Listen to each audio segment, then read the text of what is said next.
So when's the last time you took the time to reflect so that you can become a better person? That's the discussion we're going to have tonight. My name is Alain Faber, and I've been teaching in a high school level for more than 25 years. And I have here some thoughts and insight on the learner's perspective, the teacher's perspective, and the leader's perspective on the importance of reflecting. And that's the plan for today, because if you don't think, if you don't reflect, you're going to stay the same person doing the same thing forever, and that we do not want that. So let's see if we have sound. That will be the first thing to double check. We have sound so people can hear. That's outstanding. So tonight we're going to talk about reflecting on how we learn best and how we teach best and how we lead best. Some of you will say, you know what? I don't have time for that. Some people would say, you know what? I'm too busy to actually start thinking about all the different parts of how I can be better. So what happens is that if you want to grow as a person, if you want to evolve, you actually need ever so often to think and reflect. Because if you don't do that, then what happens is that you have conditioned yourself to do one thing one way. And the more you do it, the more you create ruts. So if you think of a road, we have two ruts for the wheels. People follow the path, follow the roads, and everything is easy. However, ever so often, if you don't take time to reflect, to figure out, am I on the good road? Am I making the best decision? Or can I make the trip even better? And that, I think, is something to keep in mind. So tonight's podcast will be divided in three parts. One will be on the learner's perspective, the other one, the teacher's perspective, and the other one with respect to leading. So let's see what we have tonight. So as a learner, I was trying to, so today, for example, I spent some time to reflect on my last semester, how the last semester went, how my teaching went, how my students were, how they learned, and I had them do a survey for me. A few times every semester, I ask them for input on how I can improve the way I teach. And the reason for that is that as a teacher, in some ways, you are in the service business. So in some ways, you need to think about your students as, in some ways, not your clients, but someone to serve, so that at the end of the journey, the end of a semester, they have learned what they're supposed to learn. They have grown as individuals so that they can go to the next level. And that's something we often forget because we get busy with our lives. And at some point, we need to think of the big picture. So if you think of learners, the best way for a person to learn is first of all, is to feel understood. So I've learned that from, let's say, Brandon Burchard. And I see him as like a chief heart officer. When I first started to listen to his messages, I always thought it was a bit, his mind was all over the place. And it was hard for me to focus on what he was saying, up to the point where he made me realize that people's feelings are important. So as learners, if you want to make sure that people in your class feel that they can learn, as a learner, if you want to evolve and get better in the class, you need to feel understood. Because once you feel understood, then you're in a situation where you feel that, okay, I'm no longer in a survival way. I'm no longer fearing the people judging me. I'm no longer thinking that I may not be able to make it. So feeling understood is the first step to learn. Second, once you have a chance to feel understood, then you need to make sure that the environment is a place where you can grow. So when I say that, is that sometimes you go into a classroom as a learner, and then you see the teacher and the trainer, they have very well set up rules, and you have to play within those rules, which is very important if you have a classroom setting. But if you think of elementary schools right now, and it's going into high school more and more, students like to have choices, because different students have different ways of thinking, they have different perspective, they have different upbringing, they have different traditions. So what happens is that as you are coming to a learning environment, if you feel understood and you feel that it's you're at peace with what the environment is, then you can open up a little bit, and that's important because when you learn something, there's a few things you have to do. You always look at the new learning and compare it to what you already know. So there's a few things that can happen. Let's say you learn, what did we do? Let's see, let's do a lab that is interesting. We did a lab on density the other day. So here, if you do a lab on density, you have scales, you're looking for volume, you know how they each work, you want to put it together for density. So you're using what you already know, and then you're building on what new knowledge. The difficulties, though, is that if there's a new information that is, let's see, fighting with what you already know, then it's often the first reaction that people have is to reject it. Second, if you keep in mind that you can reject the information, but you can, if you are in an environment where you feel comfortable, then you might look at the information and then compare it to what you already know. And that's helping you to build an opinion on, do I want to accept this new information to add to what I know? Or do I want maybe to change the way I thought life and my environment was, so I can build and make new connections so I can grow? But in order to learn something and change the way we think, change the way we feel, you need to be feeling comfortable. Otherwise, if you're in a survival mode, things will not come in, and therefore you're going to just be a passive spectator to what is happening in class. So that's something to look into. In my business class, at the end of the semester, all my students did a website with their work, and they took a week to do that. And the content of the website was all the projects we did during the semester. So that means that they already knew the content. So what they had to look into is how to organize the website to put all the information we had learned. So here it took about a week to do. Many people, it was easy. For some, it was harder. For some, they just touched the surface to what the website can be. Others went deeper in trying to make it better. And what was interesting is that they felt comfortable enough within the semester to try new things. And I think as a learner, if you feel that you're in an environment where you can try new things, then you can learn some amazing things. I remember there was one lab, I don't remember the lab it was in May, and there was a team that was looking at the lab. They did the whole lab for a day, they looked at their data, and as the rest of the class were moving forward to make their graphs, they came to me and he says, you know what, we don't like our results. Can we take tomorrow to actually redo the whole lab because we've learned that we may have done a mistake? And I was very proud of them because I said, okay, not a problem. So they took the second day to redo the data collections based on what they had learned from the previous day. And the lab was amazing. And that's important because if you're in an environment where you don't feel comfortable to make mistakes and learn from your mistakes so you can move forward, it's much harder to learn. So let's see. Something else that I see a learner feels comfortable is that if they can ask questions.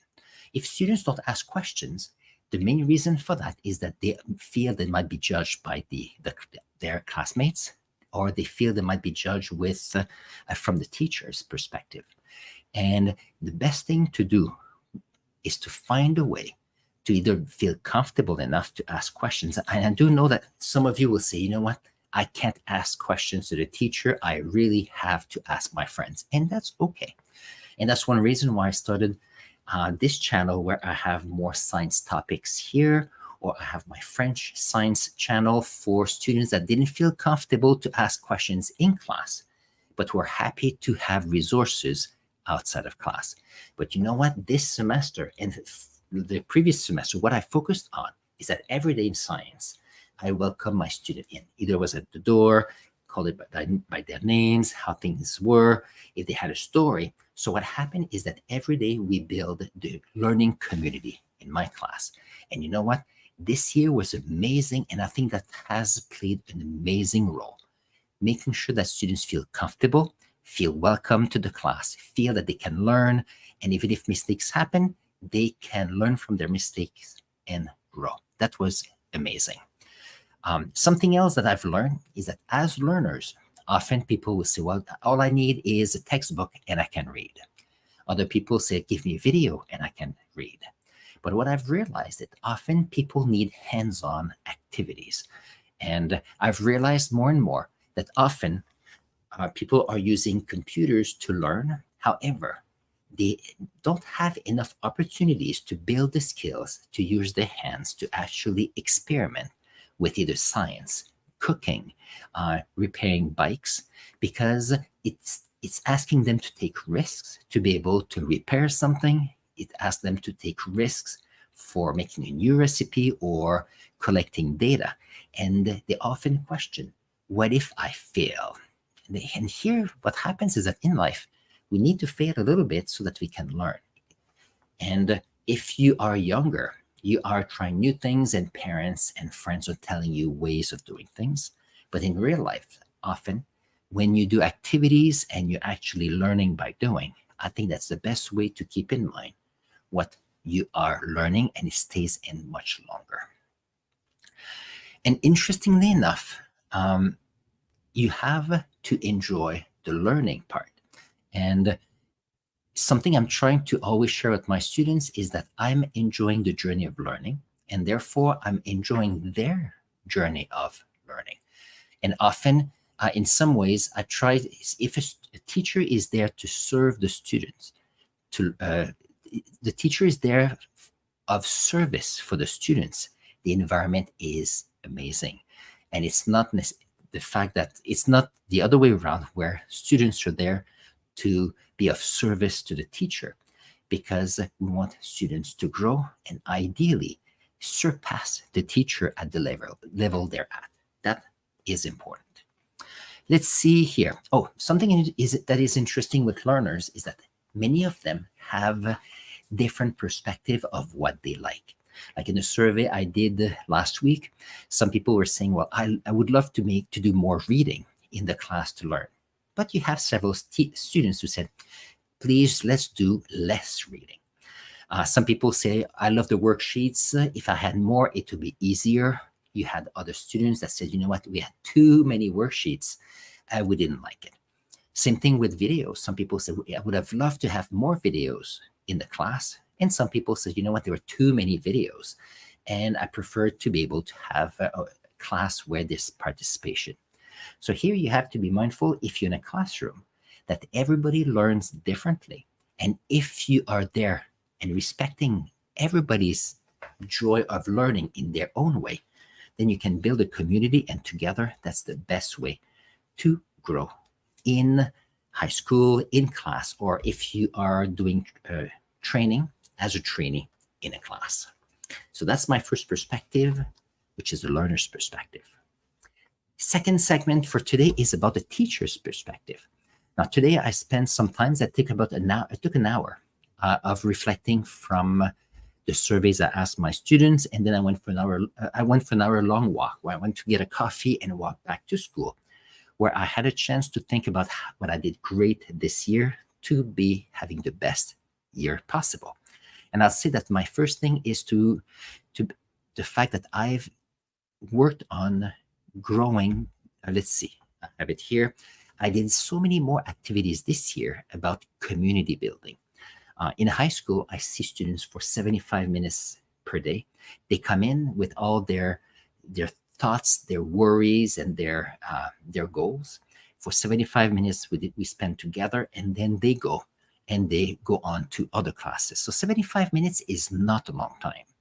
However, I've learned that if I spend time to build this idea of community with the activities where students get to know each other a bit more, where students have a chance to ask questions, they have a chance to read out loud, they have a chance to experiment, do fun activities.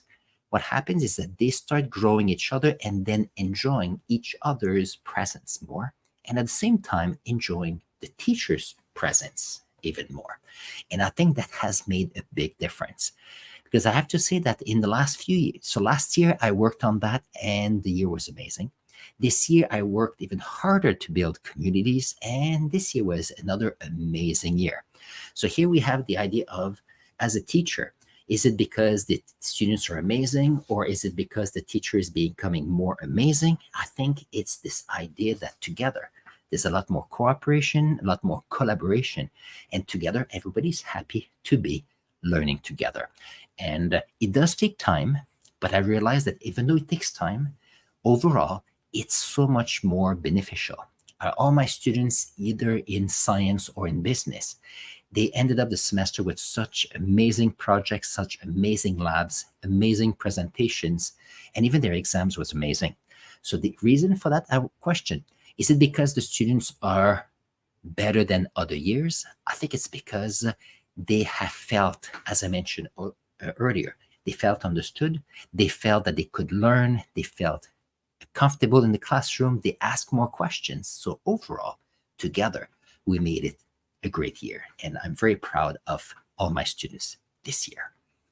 Something that is also important as a teacher is finding time to help students build skills. So when I talk about skills, could be verbal communication skills. In science, lab skills are important. The other one is critical thinking skills. Other ones is to organize your thoughts so that you can put together your ideas so that you can better express your opinion so that others can appreciate it more. Now, building skills, what is interesting is that you don't want to do that just for your class as a teacher, but you want to do it so that it's a skill that students can build on for other classes and other years. So for example, in my business class, we looked at the Google Suite. So we had Google Doc, spreadsheets, and let's say Google presentations. You'll say, well, we all use those. That is very true. But if you can be better at using them, then you see them as not the way to succeed, but as a tool to help you be better. And I think that students have appreciated that quite a bit. And you know what? All projects were so much more amazing by doing that. Other ideas here is to be, as a teacher, you need to be available for support. So that means that if you are sharing content with your class, if you have ideas, if you are finding ways to help each other, when a student has question, then you give a chance to be there for that student to answer the question. Sometimes it's not you giving all the answers. Sometimes it's you as a teacher guiding them to find the question, no, to find the answer. Because if you can do that, then it's not you telling them what to think and what to do. You are helping them to become more independent thinkers. So they don't need you as much. They're not dependent on you. They're becoming more and more independent and finding support if they need it too.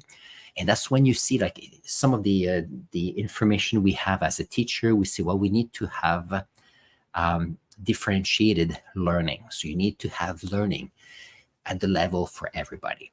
But if you give a chance to everybody to ask questions, then you don't have to do all the work to differentiate the work for everybody. They can actually come to you and ask you questions, and then you can guide them where they're at. And that is powerful. The other one I wanted to share was the following. Oh yes, when as a teacher, the best thing is for you to give opportunities for students to learn. That means that you give them a chance to see that new information is coming in. They have a chance to think about it. They have a chance to think about their own beliefs or prior information, prior knowledge, and then assess what you're trying to tell them. Because students will only learn when they are ready. And in order for them to be ready, they need to be in a situation where they feel understood, they feel comfortable. And if it happens, they fail a little bit, it's not the end of the world. And that's how students can be ready. Because as I mentioned in my first segment about the learners, if a student is in a survival mode, it will be very hard for them to be ready to learn something new. So that's something to keep in mind. I won't say it out loud, but I had a student one semester that when he was coming in class, he needed a 5-minute nap because for all kind of reasons, personal reasons. So at some point, I was not sure if I liked it, but I realized that the 5-minute nap was helping him in the class, but also was helping him for the rest of the day. So sometimes you have to see, because that was what that person needed so that they were ready to move forward. So you need to be open to the situation. And at some point, I realized that if the person felt comfortable enough to have a 5-minute naps and that we had talked about it, the person felt comfortable enough and safe enough to do so, so that they could be there for the rest of the class. And that was amazing. So here we have a visitor, and we go like this. What do you think is the best way to go about this differential learning? That's a good question. When I first started to hear about it, so we were looking at, okay, we have students, we have a group. The group is never homogeneous. The group has students from different perspective, background. Sometimes there's a lot of gaps in what they've learned from the past. They're trying to catch up. Other people are way ahead because they had tutors. So what happens is that you have a variety of students in a classroom, and you need to figure out, okay, how can I help them best? As a teacher, sometimes when I talk to other teachers, I say that if you were to do a graph of let's see, when I start a semester, for example, when I do my first assessment to see how the students are, often I find 3 bell curves on my graph. And the 3 bell curves are like this. You have the students that are very strong. They are where they're supposed to be, and they're ready for what's next. You have the other bell curve where there are students that they're doing the best they can, and they can maintain the learning environment. And the third bell curve is our students. Often they are struggling to keep up because they've struggled to keep up for so long. So the whole idea here is you have 3 bell curves. So when I have differential learning, you have to be in a situation where how can you help students wherever their level are at to be able to succeed with what needs to happen. So here's a few examples. So last year was an interesting year when I had this idea of 3 bell curves was very pronounced, and I could see that quite a bit. And when I was preparing my classes, I often had a few students. All they wanted to do was something to read. They were independent readers. Either they used a textbook, they could go online. I gave them a few questions to answer, and they can be independent. And if they had questions, they could ask me, and I'd be great, and I'd be there for them. There were other students. What was happening is that they had done enough to feel comfortable. They did not like to read as much because they did not have the vocabulary to help to be understanding what was happening. So they had to learn a bit of vocabulary, and then they had to do some hands-on activities to have a good understanding of what it was, and then they could read. So for those students, it was easier for me to do lessons for them, where I guided them through the beginning of the learning up to a point where they felt comfortable enough to be more independent in their learning. So that was an example where one is independent reading. They can do it on their own. The other one is guided lessons, be there for their questions, and then all the way where they feel comfortable to be independent and move on from there. For the other groups, for students that had been struggling for a long time, and they were still struggling in my class, then the best thing that I've learned was that there was no reading, no text, no internet, no computers. They didn't care, no lessons. The best thing was to start with the lab and doing hands-on activities. So for those students, what I realized is that if they were doing the lab, if they were doing hands-on activities, if they were just putting, sometimes even if it was, I had some vocabulary words or piece of equipment or a lab setting, and I asked them to organize it, then they could. And interestingly enough, often they did not want to read the procedure for lab. They just wanted to do it. And there was ups and downs. They failed, they succeeded. But what happened is that I was talking with them, and they were able to tell me verbally what they were learning and what was their understanding. So when you're thinking of evaluation, differentiating evaluation is the next step. So if you think of that three bell curve group that I had, some students were very happy with tests. Give them questions, they could answer them without any problems. There's a few others they needed to do the labs and therefore do hands-on. And some of them love to write their findings, or some of them wanted to tell me verbally what they had done. So often it was a mix of both. And for the other groups, often there was a lot less reading, a lot less writing. And what happened is there was a lot more verbal communication in guiding them into what to learn, what to do, and then for them to tell me what they had learned and what they had done. And you know what? That helped because this idea of three bell curves of a group at the beginning of the semester, then by the time you get to the end, you still have students that are more, they want to be more independent, they're still independent. People that they want a variety of activities to learn, they're still there. And people that are struggling in some ways for this idea of an academic environment still have difficulties. But if you differentiate the learning and differentiate your evaluations, you can actually have all the students be able to learn what they need to learn within the class. Now, some people would say, you know what, we would like to have a homogenized evaluation type with homogenized lessons. And in a perfect world, it would be amazing. Sometimes I share with some friends, some colleagues, when I started teaching, so that's 25 years ago, my philosophy as an introvert was when students are coming in, they come in quietly, they sit down quietly, they listen to what I have to say, they do their work independently, and when they're done, they get out. And that was this idea of what learning was all about in a school. And the reason for that is that's how I learned, and that's how I learned best.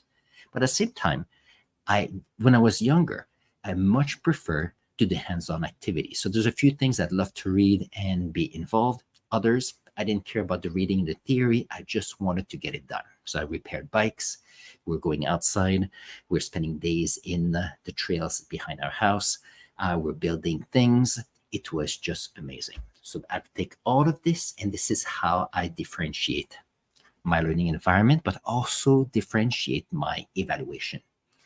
Is it fair? Is it a quantifiable equivalent for everything? I would say no. Is it giving me enough information to have let's see, a good handle on what students know? Yes, and I think that's what it is. Because there's some people that will go to university and will go on, they'll be amazing. Some people, they want to do a variety of things, like engineers, where they want to do things, but they also need to do the theory and so on. They love the lessons. And there's other people, they'll have difficulties to finish high school because they always will be struggling. But they'll be the best hands-on people, the best mechanics, the best people on construction site. And when I was in Sudbury, in mining, prospecting, there's so many jobs out there for different talent.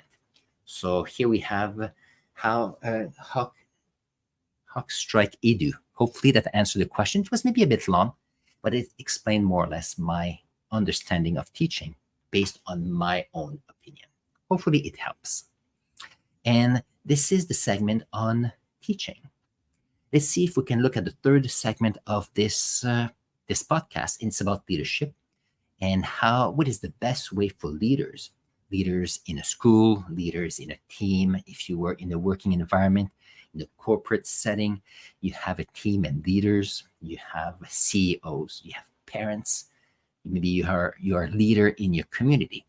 The whole idea here for a leader is to show others what the vision is.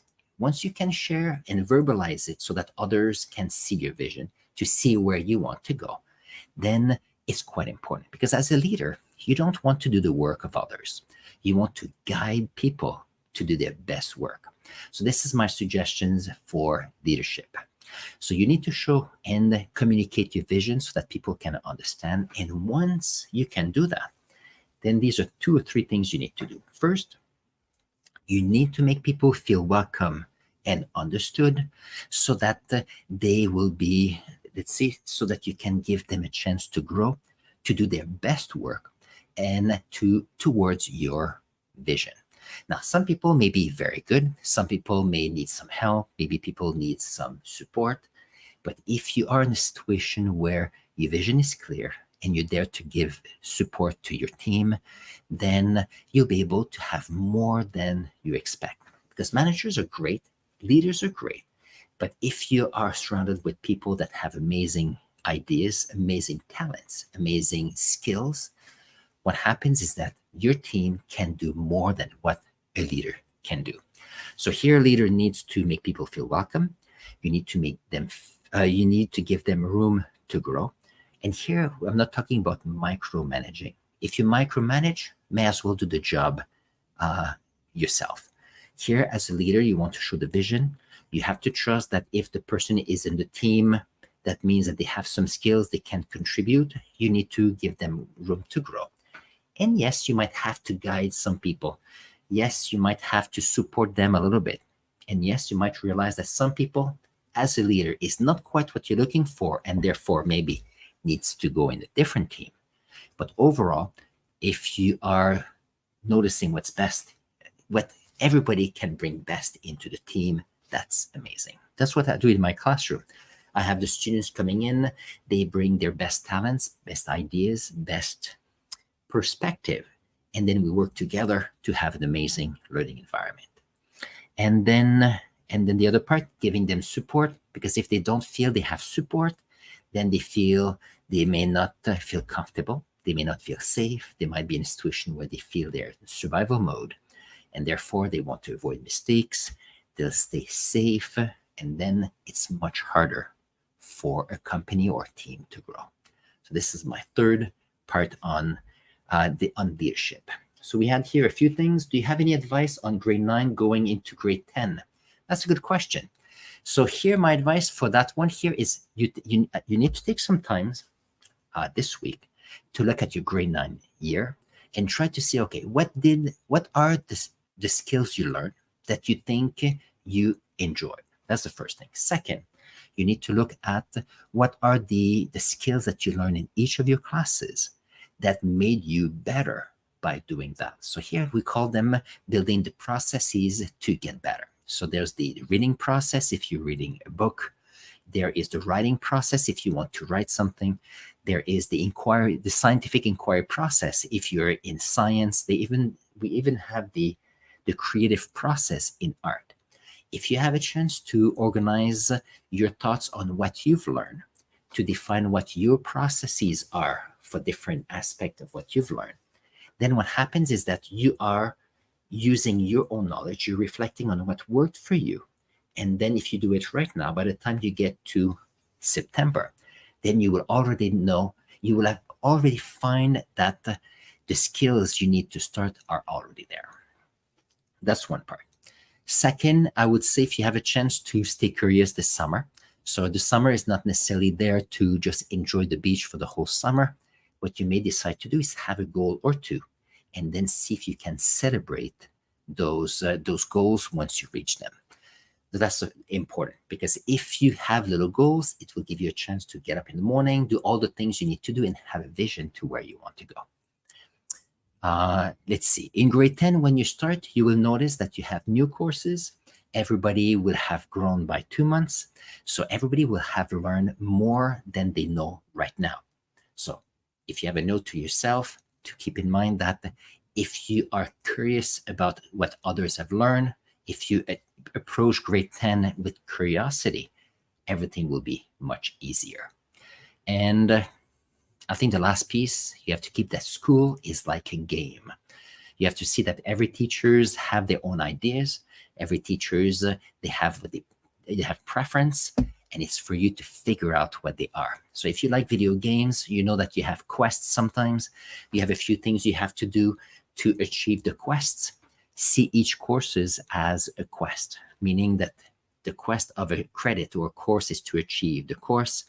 What are the skills you have before you start? and then you try to pick up the clues that get you to play the game with that teacher. I think that's the best thing. And for science, make sure that you keep your notes about chemistry, because that's the one unit that you will move forward in science. So these are ideas that I have for you with respect to the next step for grade 10. We have here, do you have any suggestions to help with eliminating procrastination habits? That's a good question. So with respect to an example, so what I like to do is procrastination, it's not a bad thing. What happens is that you're doing something, or let's say on a Saturday morning, you are getting up and then you have a couple toasts and then you figure out, what am I going to do today? What happens often, and then we find all the little things that are not as important, because we have to do chores, we have to do a job, we have to go to school, we have homework, we have projects.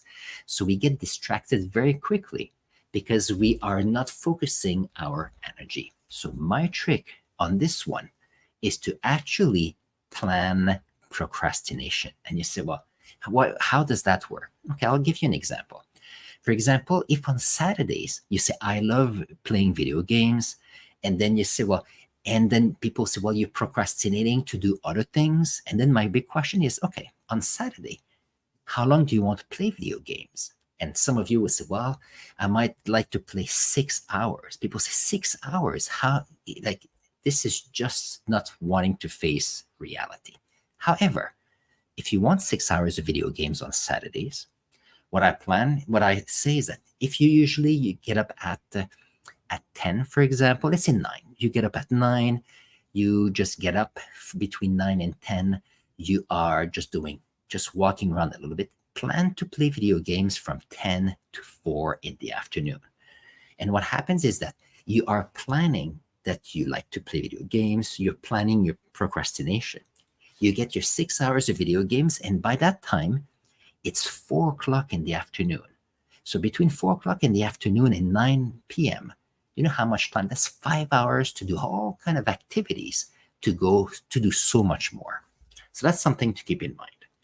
The other one, so when I procrastinate, every so often I go on social media a bit too long. I usually time myself. I give myself 20 minutes.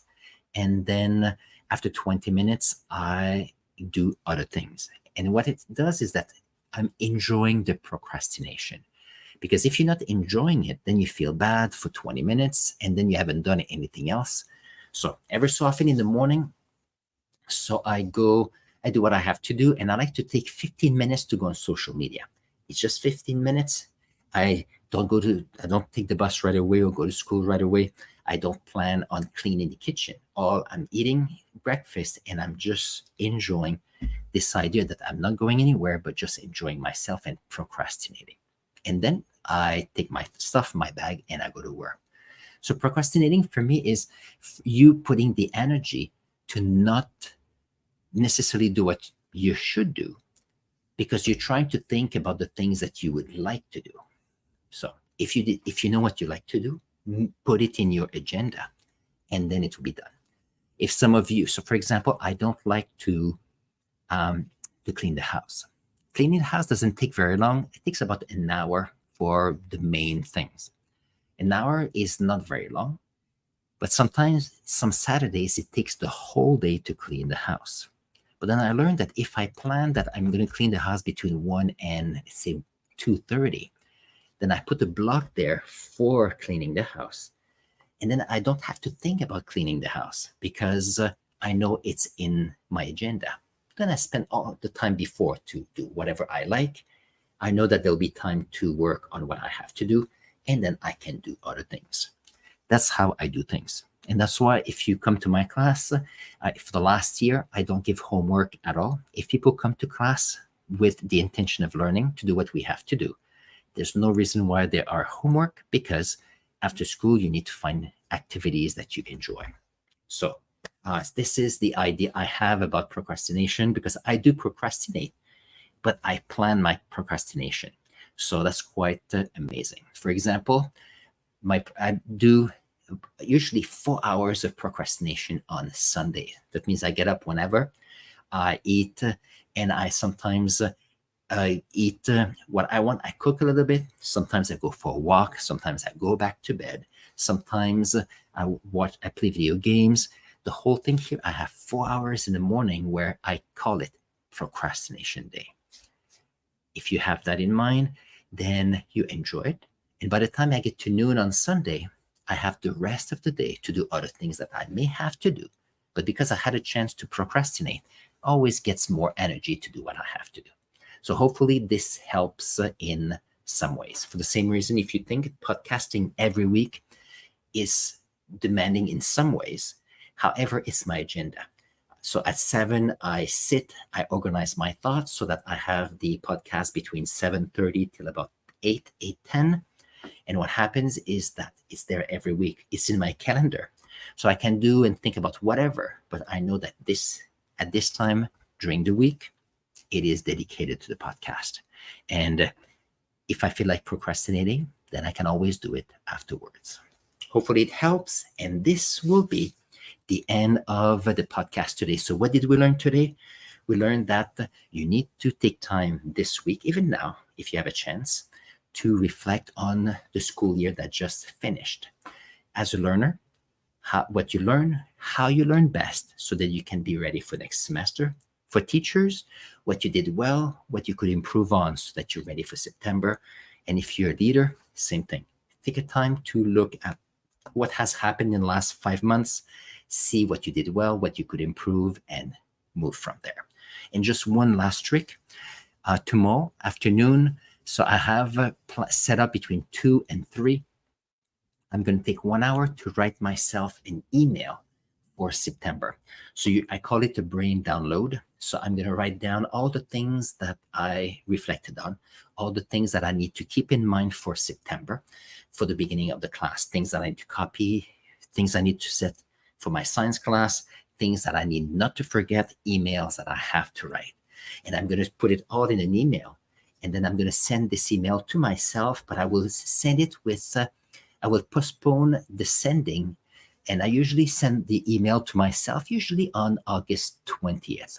And the reason for that is that by the time I get to August 20th, it will be a reminder of all the things that I need to do to start the school year. So I'll be ready for that. But on top of that, when I do my brain download tomorrow, by the time I finish the email, all the thoughts that I need to remember for September, they're in the email. So that means that I don't have to keep it in my mind. I will just delete the information completely. I free my mind off so that I can address the summer without any worries. And that is working nicely for me. So it might work for you as well. As a student, write yourself an email for the end of August to get ready for next year. So here, excellent. Thank you very much for the tips. You're welcome. We have a good night. Thank you for being there. Thank you very much. I'm very happy to be here, and good night to all of you. On this, hopefully you're going to have a great summer, and I'm going to keep doing the podcast all during the summer. We'll have all kind of topics on this. Have an amazing evening, and I'll see you next week. Take care. Bye-bye.